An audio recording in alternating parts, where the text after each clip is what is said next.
You know, I started studying music when I was very young, playing the piano. I was going into grade 9 and it was the summer. I was bored and my mom said, why don't you hand out some flyers around the neighborhood?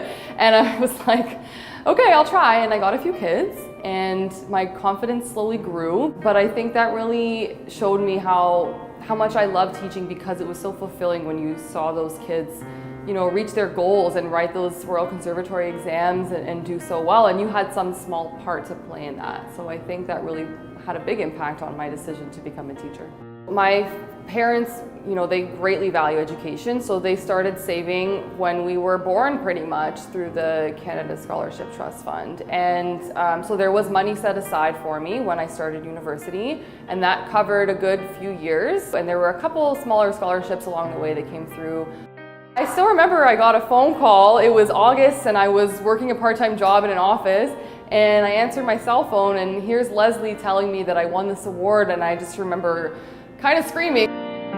The graduate scholarship that I won went towards my tuition for my master's program, which is the Master of Teaching, and that is what prepared me to become a qualified teacher. So that was a big chunk of the tuition, and that program, you know, along with the commute downtown, I really don't know how I would have balanced a part-time job on top of all the expectations of the program and the time that I had to invest. So it made a huge difference.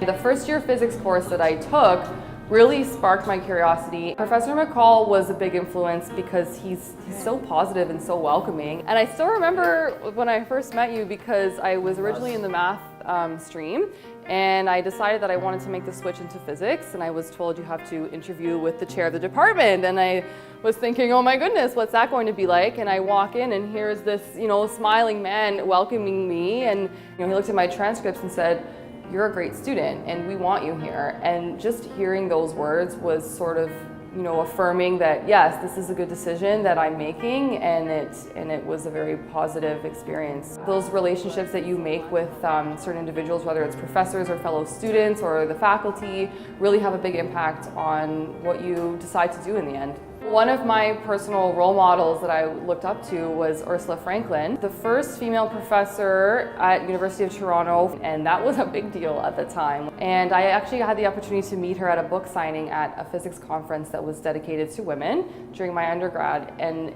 it was a pivotal moment, because here I was face to face with someone who had really carved a path for herself in a highly male-dominated domain, and that is certainly a source of encouragement and strength for me. We need to encourage women to continue on in these paths through STEM and STEM-related degrees, because they do have something to offer, and there's a whole pool of talented women that might have been dissuaded otherwise because at a young age, you know, they felt that this wasn't for them for whatever reason.